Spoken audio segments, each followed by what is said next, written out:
Hoy le toca a uno de los motores que más ha dado que hablar tanto a las filas de Renault como, cuidado, a todos aquellos socios a los que el grupo Renault suministra motores o bien los comparte, como es el caso de Nissan. Se trata del 2.0 DCi, que la marca le ha asignado la nomenclatura M9R y 3 numeritos más que pueden ser cualesquiera. Únicamente nos vamos a basar en un par de variantes que serán las que instalaremos en los diferentes vehículos.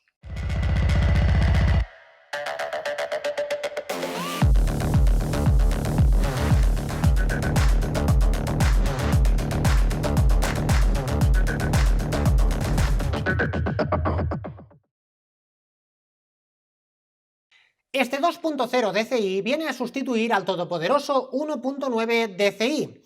Efectivamente, si necesitamos una nueva motorización es porque con la anterior hemos llegado al límite de actualización, o bien porque necesitamos para nuestros nuevos socios, en este caso Nissan, algún tipo de motorización que abarque un abanico lo suficientemente ancho.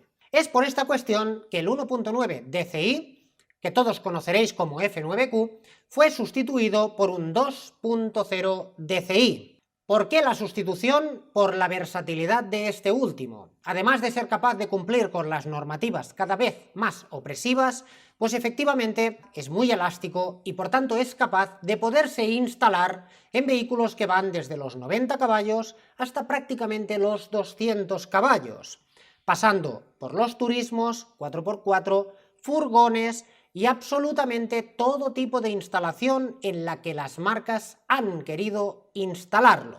Los socios Renault y Nissan ven con buenos ojos instalar una nueva motorización que sea capaz de perdurar en los años. Esta nueva motorización se empieza a incorporar en el año 2005, coincidiendo efectivamente con la norma Euro 4. Cualquier F9Q más o menos adecuado va a poder pasar este lindaje. Lo que es incapaz a todas luces es pasar la siguiente. Toda la mecánica, sin excepción, va a ser nueva.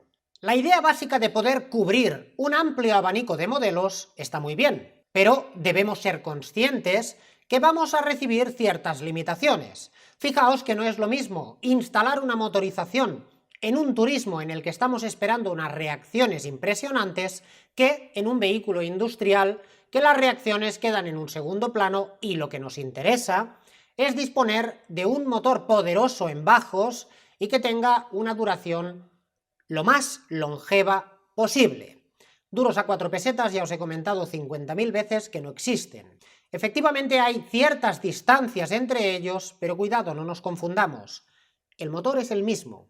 Cambiamos cierta parte de la electrónica, cambiamos algún que otro periférico y cambiamos alguna solución final dentro del motor que veremos más tarde. Partimos de una base conocida y añorada por partes iguales. Es un bloque directo de fundición que, efectivamente, después de hablar tanto de bloques de aluminio, pues bueno, de vez en cuando está bien poder hablar de algún tipo de fundición que nos alegre el día. ¿Quiere decir que un bloque de fundición de acero es mucho mejor que uno de fundición de aluminio? Cuidado, esto es una balanza siempre. Depende de lo que estemos esperando. Aquí, como lo que prima es la durabilidad, pues, consecuentemente, además de disponer de un bloque de fundición de acero, disponemos de un closed deck, que ya hemos comentado en otras ocasiones que no es ni más ni menos que los pasos de refrigeración si son abiertos o cerrados, es decir, cilindro al aire o cilindro con pared en la región alta.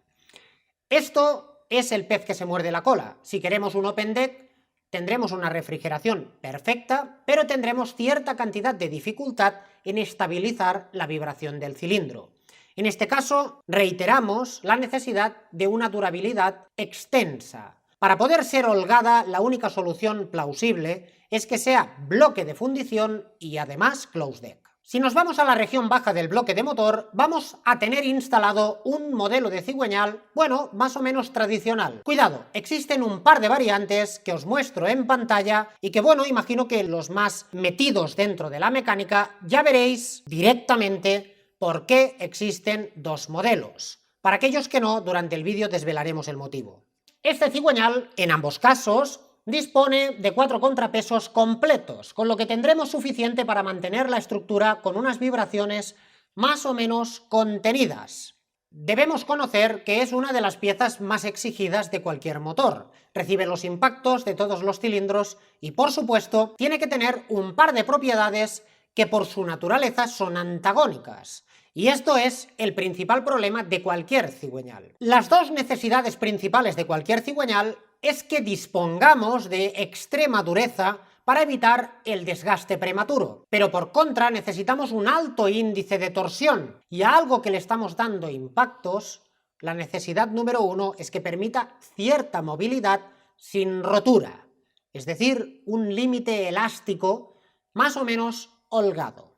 La mejor solución para este tipo de problema será construirlo en acero forjado, que mantendrá las fibras continuas. Fijaos en las líneas que estamos viendo en pantalla, que únicamente forman una única pieza, porque de esta manera la estructura es una sola pieza y permite una torsión importante.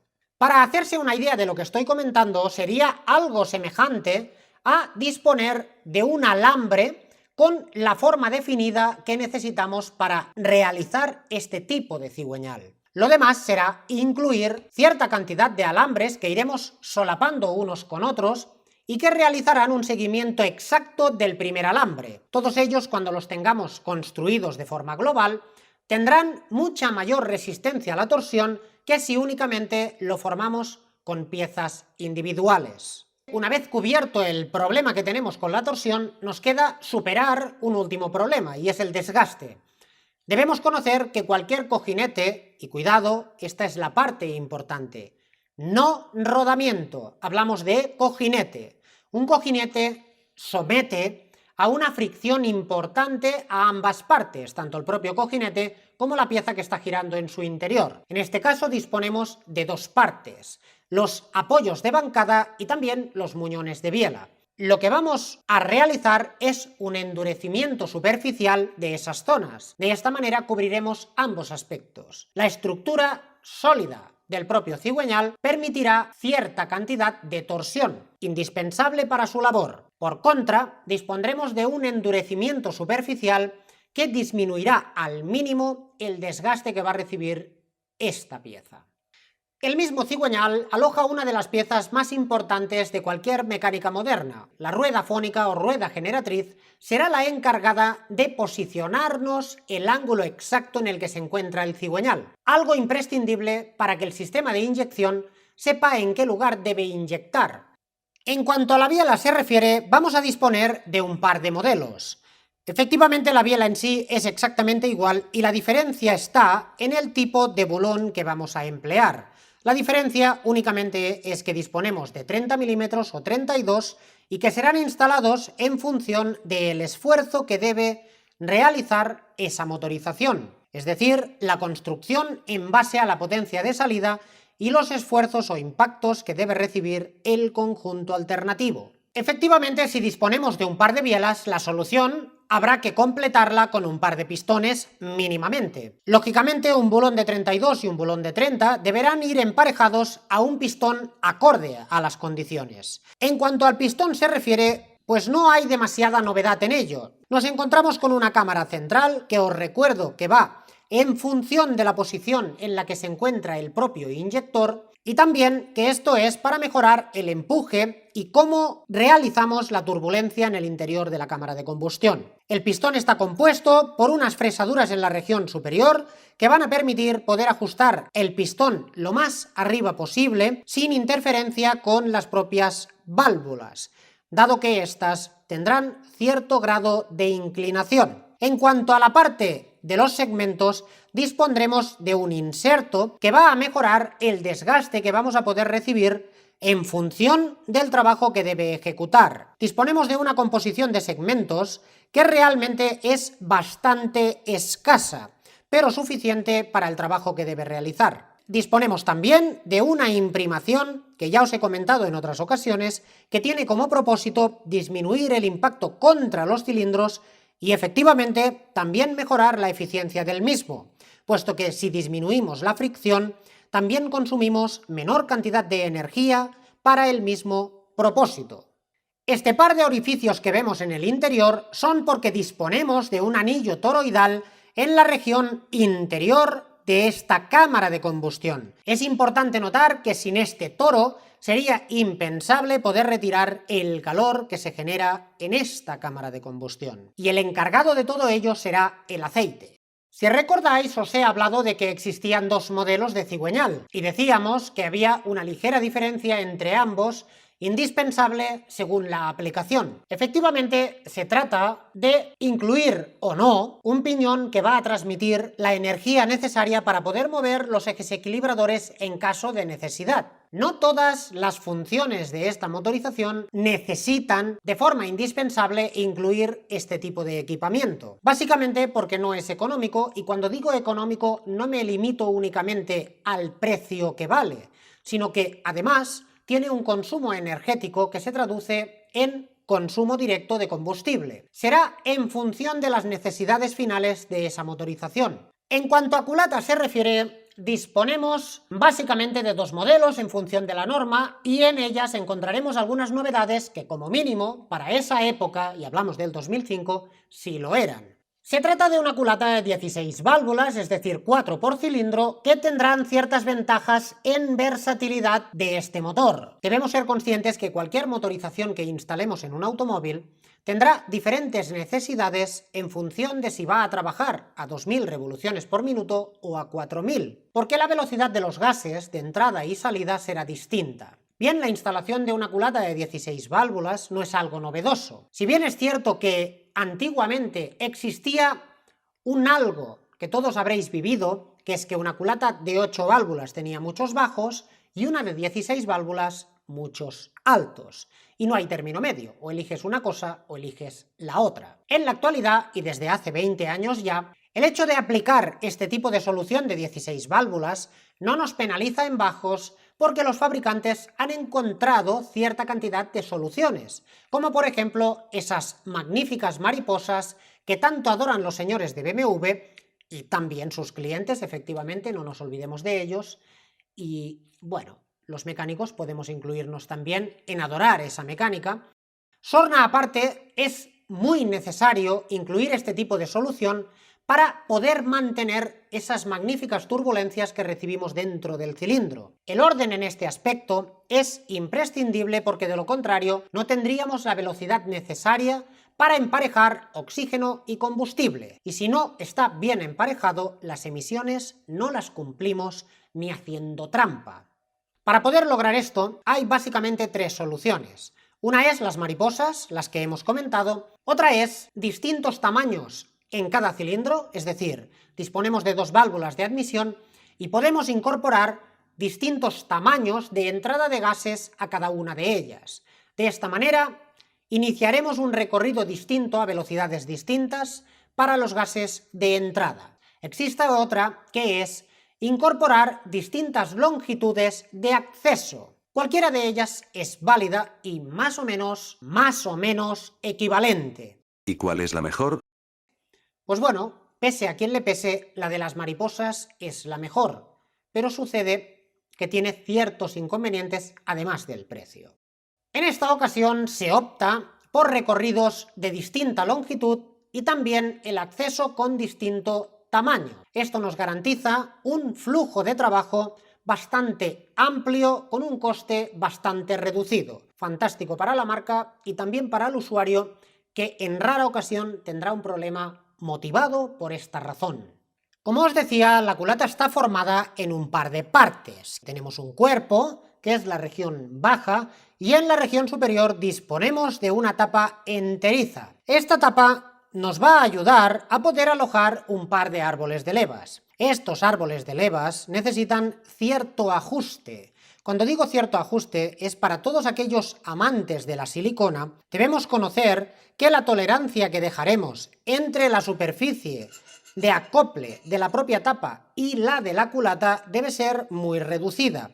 Si llenamos con un colchón de silicona, además de llenar estos pasos, llegaremos a cubrir los espacios que tenemos de lubricación. Como consecuencia, recibiremos pues una patada en la boca, que significa el estropear y tirar a la basura una culata de este estilo, que económica no es, además de un juego de árboles de levas que tendrá un deterioro significativo en todas las pistas de rodadura. La lubricación, que es algo que la gente normalmente olvida, es la madre o el padre de cualquier motor. Si nosotros obstruimos el paso de lubricación hacia cualquier conjunto de cojinetes, efectivamente vamos a destrozar toda esta parte. Dicho esto, un árbol de levas debe ser movido por algún sistema de transmisión. En este caso, el sistema elegido es un sistema de cadena que, bueno, podemos ver en imagen que no es excesivamente prominente. Estamos acostumbrados a aquellas cadenas que nos valían igual para mover un árbol de levas que para arrastrar un tráiler. En la actualidad esto ya no es así. Si necesitamos 2 kilos de material, emplearemos 2 kilos, no 4. Por tanto, disponemos de cadenas más o menos sencillas. Y cuando digo sencillo, me refiero a toda la amplitud del significado de la palabra, puesto que la sencillez es tanto en instalación como en el propio material. Fijaos que en pantalla os estoy mostrando una sección de uno de estos motores y también un motor sin la tapa frontal, en el cual podéis apreciar que la cadena únicamente mueve uno de los árboles de levas. En cuanto al segundo árbol de levas, será movido por un conjunto de piñones que os muestro en imagen. No tiene tampoco mayor historia. El hecho de instalar un par de piñones nos permite arrastrar de forma sólida un árbol de levas al siguiente y simplificar la tracción de la propia cadena. Más corta, menos material, menos problemas, etc.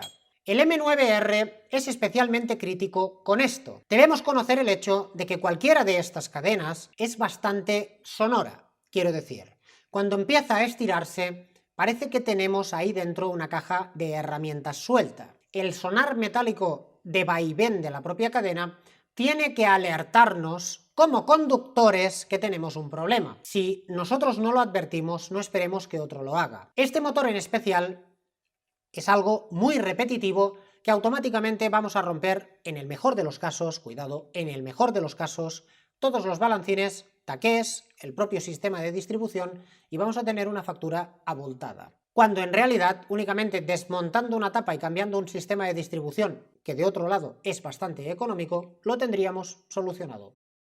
Estos piñones de los que os estaba hablando, una vez montados, quedan más o menos como veis en imagen. Únicamente intentan transmitir la fuerza uno del otro y efectivamente uno gira a la inversa del otro porque no hay ninguno en medio que cambie la dirección. La cadena únicamente estará fijada sobre este que no le hemos dibujado ningún tipo de flecha y los demás serán conducidos. El sistema de distribución de esta motorización es especialmente preciso por el hecho de que disponemos de un amplio coliso que nos permite un ajuste muy bueno.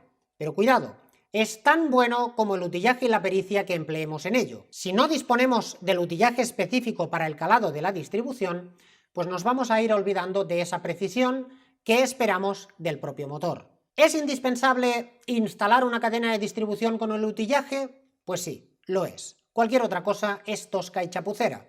Si no podemos utilizar el utillaje, todo lo demás son aproximaciones. No podremos tener una precisión con marcas. Cuando yo veo que alguien se dedica a, con un rotulador, dibujar y pensar que con aquello seremos precisos, bueno, a ver, podemos pasar por delante de un motor con gafas de sol oscuras y pensar que lo estamos haciendo bien y nos parecerá todo medio bien. Sin el utillaje, imposible. Esta motorización incluye una pieza que estoy seguro adoráis. Se trata del filtro de partículas. Esto y la EGR, pues estoy seguro que más de uno está dando palmas. Bromas aparte, al aplicar un filtro de partículas definitivamente deberemos incluir un sistema de limpieza o de lo contrario llegaremos a saturar el filtro. Y cuidado, ya os adelanto que cuando un filtro de partículas se satura es porque es un saco. Conforme lo vamos llenando, si no retiramos lo que hay dentro, llegaremos a llenarlo. Y tenemos dos opciones, tirar el saco y comprar otro, cosa que no es especialmente económica, o bien limpiar aquello que hemos manchado. De la limpieza de esto se va a encargar el sistema de inyección. Por tanto, el conjunto de una motorización, como ya os he dicho en otras ocasiones, es esto, un conjunto. Un desarrollo de una motorización nueva va ligado a que todos los sistemas operen perfectamente. Otro aspecto fundamental de las mecánicas modernas es precisamente que no tengan una sonoridad excesiva, especialmente si hablamos de motores diésel, que su tradición es, bueno, bastante tractoril. Debemos conocer la diferencia que existe entre mecánicas antiguas y algo más modernas, y esto está basado precisamente en el sistema de inyección también. En esta ocasión, para dar solución a ambos problemas, Renault confió en Bosch para aplicar un sistema de cam on rail a 1600 bar de presión. Todo el sistema en sí es novedoso, especialmente en cuanto a lo que se refiere a los inyectores. Estamos hablando de inyectores piezoeléctricos. El hecho de confiar en una solución piezoeléctrica viene dado porque en aquellos entonces se creía que habíamos llegado al límite operacional de cualquier sistema de inyección de bobina. Esto es porque la velocidad de reacción entre conexión y desconexión, apertura y cierre del inyector, era sumamente más lenta que un inyector construido con un sistema piezoeléctrico. Más tarde hemos encontrado soluciones que más o menos compiten de tú a tú con un precio significativamente inferior. El piezoeléctrico en sí se comporta básicamente como un condensador, es decir, vamos a llenarlo, igual que lo haríamos con un condensador, y vamos a vaciarlo para la acción contraria. Y esto es necesario, es implícito. La importancia de la celeridad en la inyección viene dada porque una motorización de este estilo, a un ritmo medio de trabajo, únicamente dispone de 5 milisegundos para realizar la inyección. Estos 5 milisegundos, a muchos que estéis implicados en electrónica, os parecerá un mundo, pero realmente no lo es. Estamos comandando una parte hidráulica, y no únicamente una vez, sino que fijaos que vamos a disponer de 3 inyecciones, 2 piloto y una principal. La post-inyección la vamos a obviar porque esta la vamos a realizar fuera de tiempo, es decir, después. Y esta no nos va a implicar un problema, pero las 3 anteriores sí. Y 5 milisegundos para abrir y cerrar 3 veces no es un tiempo demasiado sobrado. Este, como cualquier motor moderno, está sujeto a unos materiales más o menos ajustados. Quiere decir que cuando tengamos una rotura, será fea. Fea o muy fea, no hay otra opción. Por tanto, todavía es más importante implicarse en cuanto a mantenimientos se refiere. Los mantenimientos asignados para estas mecánicas van en relación al uso que se le da y en función de si es un turismo o un vehículo industrial. Si queréis una recomendación, lo correcto sería no más allá de 10.000 kilómetros, o bien el equivalente en tiempo. Debemos conocer que excederse de aquí, bueno, pues ya os lo he comentado en otras ocasiones, el aceite al final es la sangre para los motores, y si lo tenemos algo mal, efectivamente lo que vamos a hacer va a ser generar un desgaste. Estos mantenimientos escasos normalmente van ligados precisamente a un desgaste masivo de la propia cadena de distribución, puesto que utilizamos el propio lubricante para facilitarle la labor al conjunto, y también va asociado a ciertas roturas que no os gustará encontrar. Específicamente, es bastante habitual encontrar una biela de este estilo. Lógicamente, esto no es una rotura sencilla y termina con un agujero del tamaño de la cabeza de un gato en el bloque de motor. Bueno, normalmente esto sucede en la biela número 3, según como contéis y según como lo valoréis. Siempre o prácticamente siempre es en esa. Es curioso que repetir hasta la saciedad la necesidad de las motorizaciones en realizarle los mantenimientos básicos no sirve absolutamente para nada en la gran mayoría de casos. Esto es exactamente lo mismo que decirle 200 veces a un niño: mira hacia adelante que vas a tropezar, y no te hacen ni puñetero caso. ¿Hasta cuándo? Hasta que se cae.